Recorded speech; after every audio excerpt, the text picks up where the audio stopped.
Yung sawa mga kaprobinsya, hindi po bumalik. Nilagyan namin ng trap kahapon. Nilagyan namin ng lambat para pag bumalik siya, may chance siya na mahuli. Sa mga hindi po nakapanood sa una natin mga video, inatake naman yung mga alaga natin ng sawa at nagali yung isang gansa. At kahapon, naglagay tayo ng trap doon para kung sakaling bumalik siya, may chance na mahuli yung sawa. Yung sisi natin bingala, oh, nakawala. Ang problema natin ngayon dito, hindi natin alam kung sino yung nanay niya, kasi pareha lang yung kulay sa mga bingala. Apat yung nakalabas, oh. Subukan.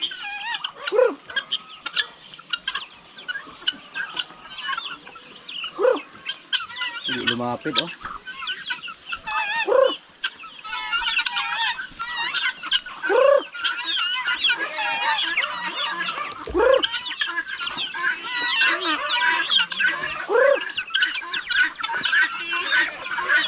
Ang hirap hanapin.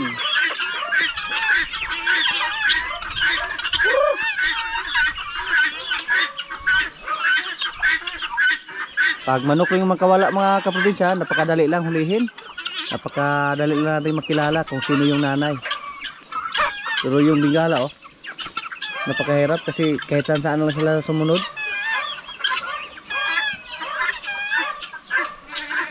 Andun yung tatlo, tapos yung isa andito naman.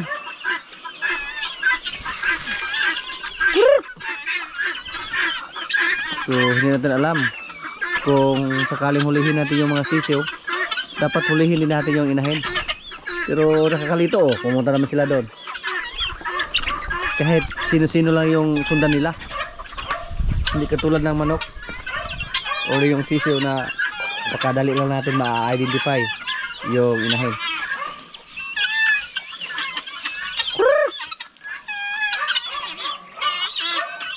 Sayang pag hindi natin mahuli yan, baka mawala lang o makain ng mga predator dito sa atin.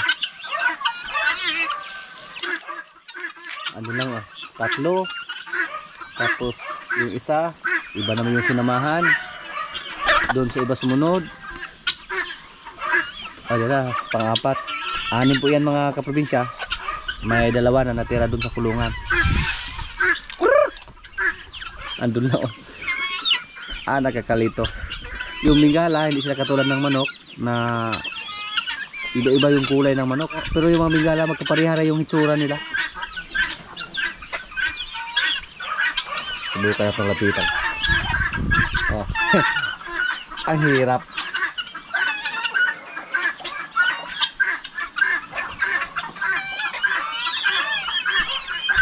Bilib ako sa kanila kung makilala nila yung nanay nila.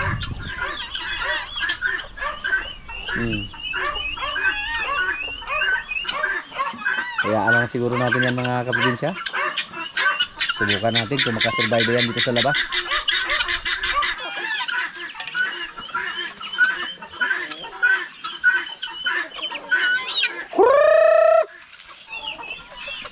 Marami na po tayong alaga dito. May mga manok. Yan, oh. Andito yung iba. Yan. Tapos yung mga pato natin mga kaprobinsya, walang tigil po yung pagdami nila.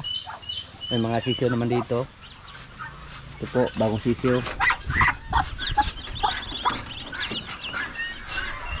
May mga manok pa dun sa likod, oh, na pwede nang katayin. At yung mga babaeng manok, malapit na mag-itlog yan.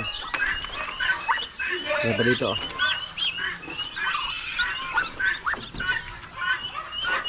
Pero yung sisiw natin na bingala, sa tingin ko po, kailangan po natin silang hulihin. Kasi tuwing gabi, sumampa po yung mga bingala natin.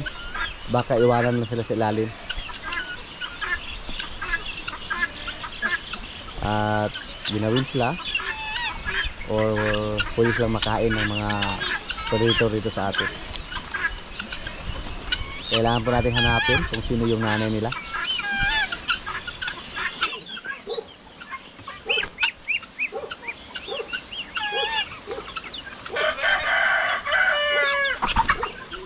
naman. Paliguan natin yung ating mga kalapati, mga kaprobinsya. Para matanggal yung kuto. Kasi sa mga nakarang araw po, may namatay po na kalapati. Tapos na tinignan namin, napakaraming kuto sa ating mga kalapati. Yung patay. So ibig sabihin, dinapuan po ng kuto yung ating mga alaga dyan na kalapati. Pag hindi natin sila paliguan, baka maubos yung mga kalapati natin dyan, mamatay silang lahat. So ang gawin natin, paliguan natin.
Ito po yung gamitin natin para panghuli sa kanila.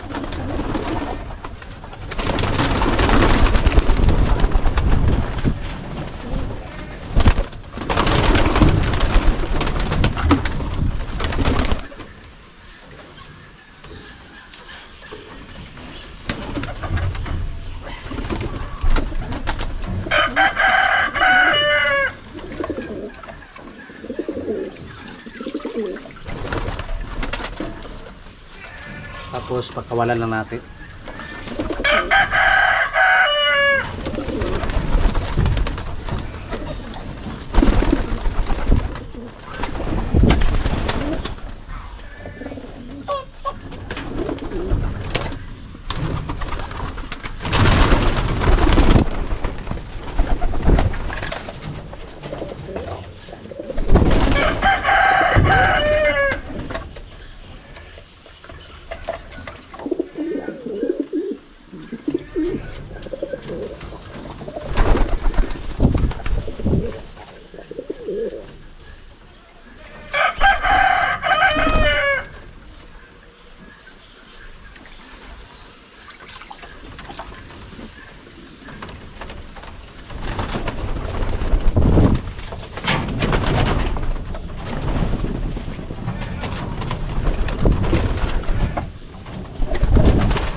First time pa natin mapaligo ng kalapati ngayon.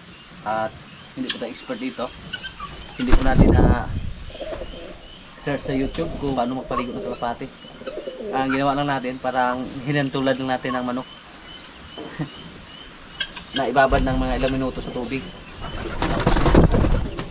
Ito po yung pangdakip natin, oh, napaka-effective naman. Ito yung fish net, ginamit natin dito sa paghuli ng kalapati. Pero effective.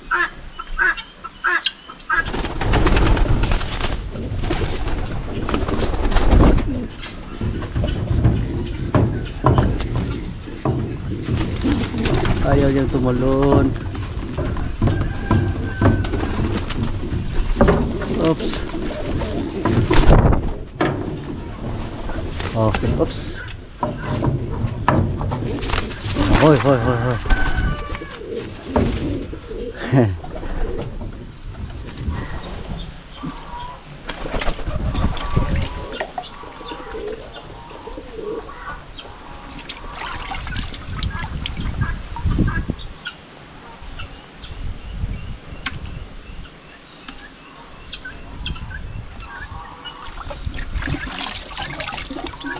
Ito, tahimik na yung kulungan ng ating kalapati. Na paliguan na natin sila lahat. At hindi po madali kasi marami po sila at isa-isa po natin sila pinaliguan. Pati yung naglimlim, pinaliguan natin. Doon sila sa labas. Hindi sila makalipad basta basa yung mga pakpak nila. Yan po. Nagbilad na sa araw yung ating mga kalapati. Hindi po tayo expert kung paano magpaligo ng kalapati. So, first time pa natin ngayon na magpaligo sa kanila.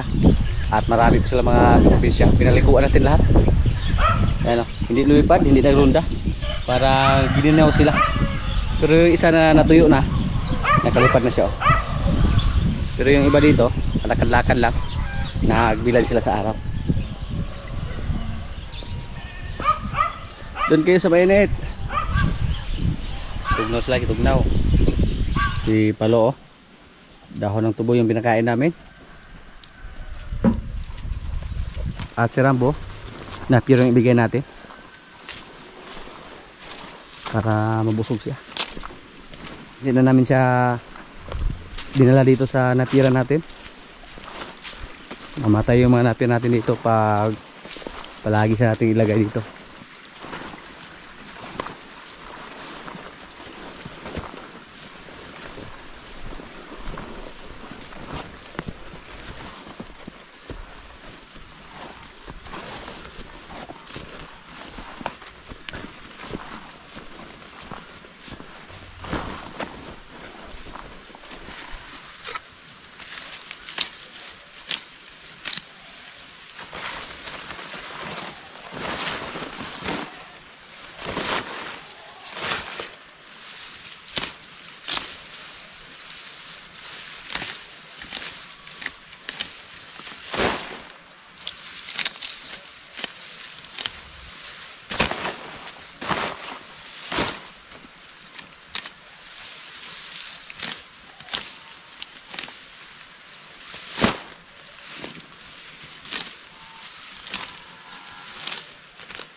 Ubusin mo yan ha.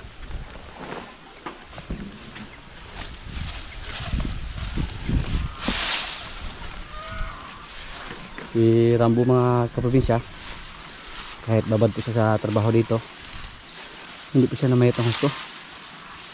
Kasi dyan po namin siya nilagay, oh, maraming pagkain. Sa loob ng mga isang buwan na siguro. Yan.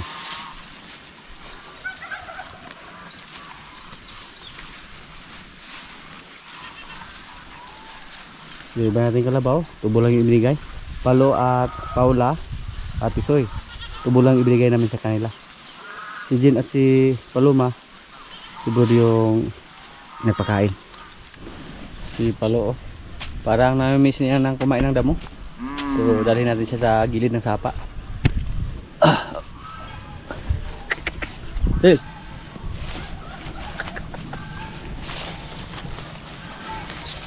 Ay, tubang-tubang na ako kaya basig.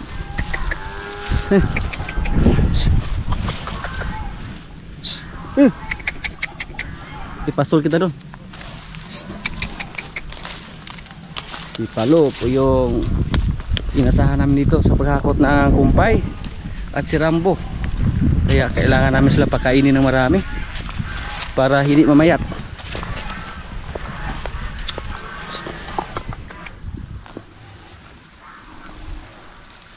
Basta damo, napakasarap yung kain ni Palo.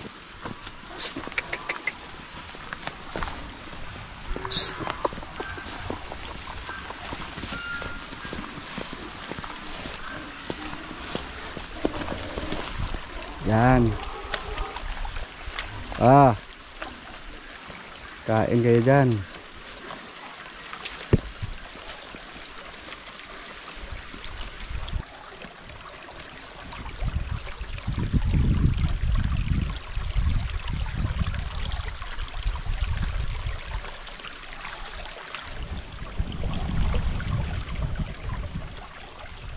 Ganadong-ganado kumain si Palo.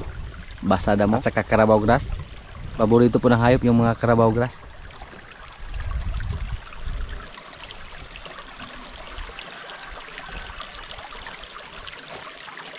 Galagunit dito ba?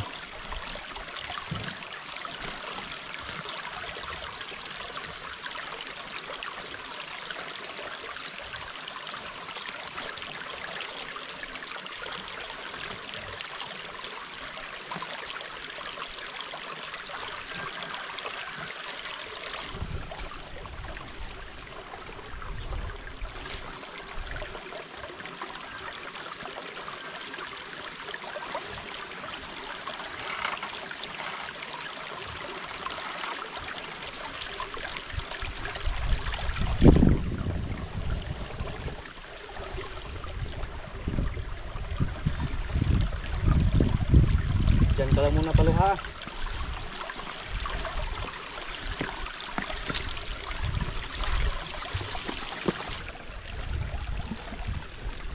May niyog mga kaprobinsya.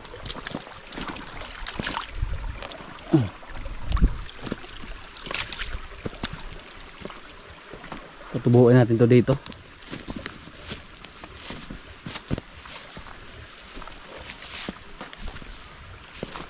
Dito lang natin ito ilagay para lumaki siya dyan.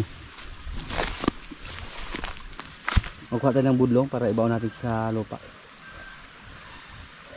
May saging kami dito mga kaprobinsya.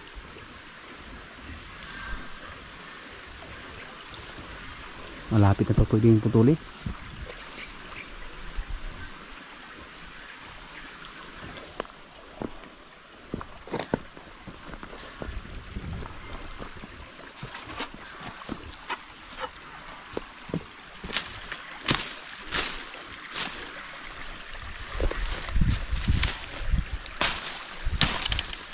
Kinapitan ng baging yung ating maradi agwa.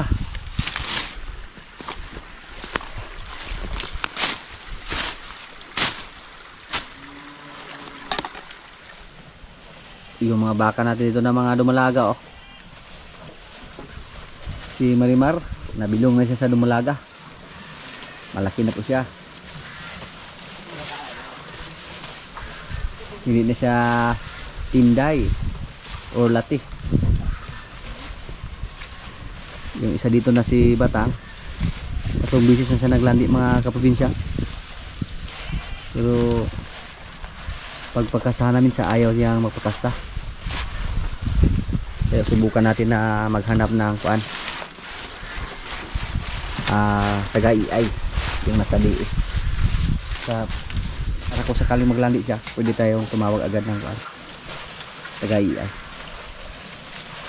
Usapin ko yung friend ko sa FB, siya po ay taga-iay ng baka doon sa Ayungon. I-try natin, baka kahit malayo pwede lang siya dito. Yung baka po pag maglandi, napakadali lang malipasan. Sabi po sa ating kaibigan doon sa Ayungon, 8 hours lang daw pag hindi natin mapakastahan, malipasan na.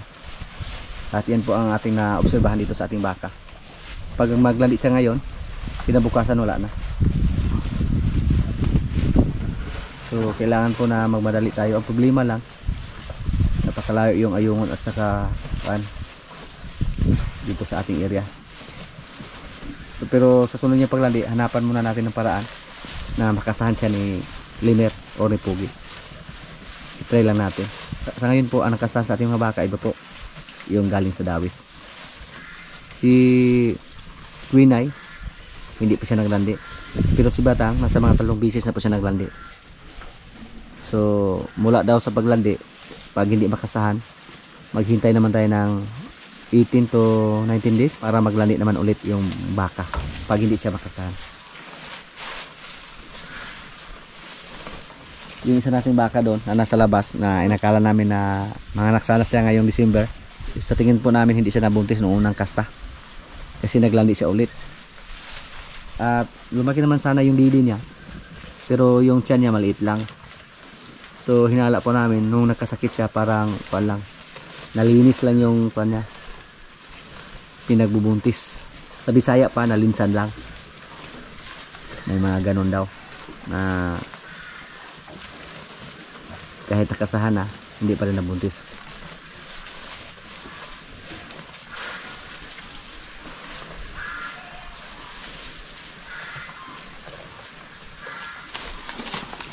Nung naglandi siya mga kaprobinsya, may lumabas sa kanyang ari, tapos nag-ingay, tapos pinakasahan niya yung ibang baka. Ang problema lang, sa tuwing pakasahan namin siya, umilag siya, gusto siyang tumakas. Sana naman sa sunod niyang paglandi, makatsamba na tayo sa kanya kahit isang beses lang. Ito po, nung nabili natin to, galing to sa Dawis, inakala po natin na naglandi siya. Kaya nang dumating kami dito, hindi kami dalawang isip, pinakastahan namin agad, pero tumakas din. So sa mga panahon na yan, siguro hindi pa siya naglandi. Pero hindi naman siya masyadong native mga kaprobinsya. Medyo mataas naman yung dugo niya, siguro nasa mga 75% o 70% yung lahi niyang Brahman. Yung isa nating baka na matapang, kung sakaling nabuti siya nung pinakasahan natin siya ulit, so ang mangyari po, si Bitas po ang tatay, kasi si Bitas po yung pinakasahan natin. Ito po si Marites mga kaprobinsya, oh, anak to ni Pugi. Kung sakaling maglandi siya, so ang makakasa sa kanya either si Limer or si Bitas. Silang dalawa po yung pagpilian natin. Si Kungkung po, maganda naman klase si Kungkung, pero hindi siya matangkad, pandak ba, pero napakalapad ng kanyang katawan, punong-puno yung kanyang katawan.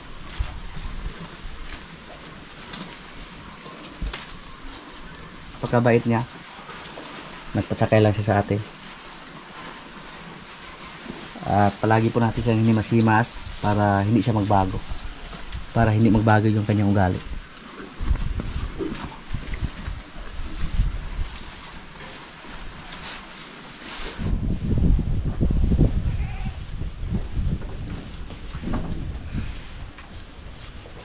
Yan po si Marimar, nagpasakay lang sa atin.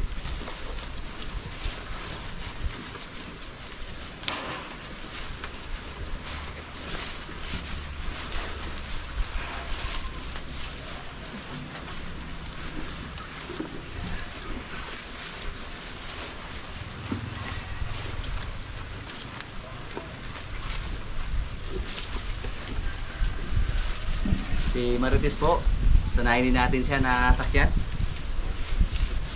Palagi po natin siyang hinimas-himas mga kaprobinsya, si Marites. Para matulad siya kay Marimar na hindi mailap. Abay! Grabe, sikit kayo.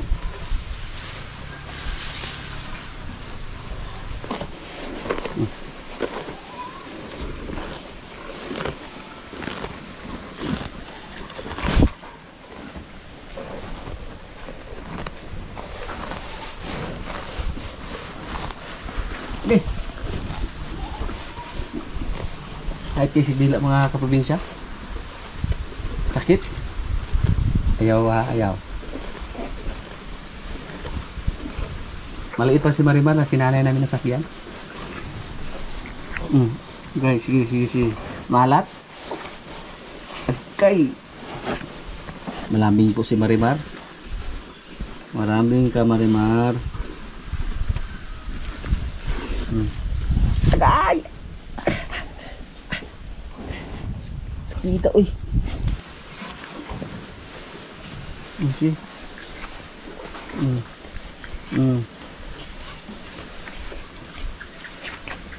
Magkainin yung kamay ko, ha. Gusto mong lumila.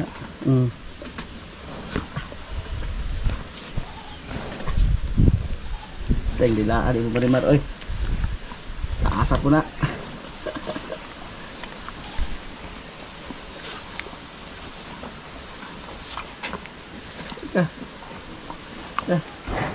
Kangilo. Sakit eh, oo. Dito naman siya sa kabila. Sige.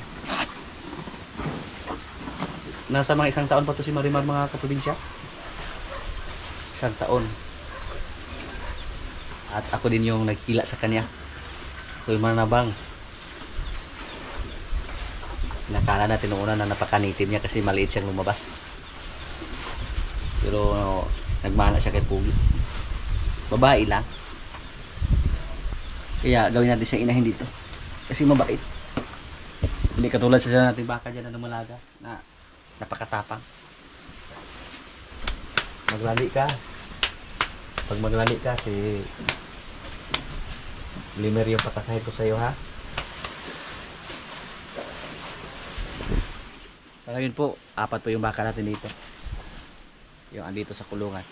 Tapos 4 din yung mga babae na nasa labas. Pang-5 si Marites. At 4 din yung andun na nasa kulungan na mga lalaki. Ito po yung mga baka nating lalaki. Doldol, Pogi, si Limer, at si Kongkong. Marami pong nagtanong mga kaprobinsya kung magkano yung binta natin sa dalawa nating baka. Sa mga hindi po nakapanood sa una nating mga video, naibenta na po natin si Pacbones at si Doldol. Binawasan po natin yung mga alaga natin dito. Kasi may mga baka naman tayo na malapit ng mga anak. At yung dalawa nating baka, umabot ng 126,000. Wala si Doldol at si Pacbones. 126,000. Yun po ang inabot ilang dalawa. At yung kaibigan natin na kumprador, gusto sana niyang bilhin si Pogi, pero sabi ko po wag muna kasi wala kaming taga-kasa dito. Pero kung hindi siya kumasta sa ating baka na galing sa Dawis, siguro siya po yung maibinta natin instead na si Doldol. Yan. Pero kumasta po siya, binigyan po natin siya ng chance dito. Yung baka natin na si Pogi, sabi po ng kuplador na bumili kay Doldol at ni Pacbones, lagpas 100,000 na daw to si Pogi. Yan po ang sabi niya. Kaibigan po natin siya dyan sa Bulwang. At mabait na tao, si Boss Gerald. Siya po yung pumunta dito para bumili sa ating baka na dalawa. At 126,000 po yung inabot sa ating dalawang baka. Yan po.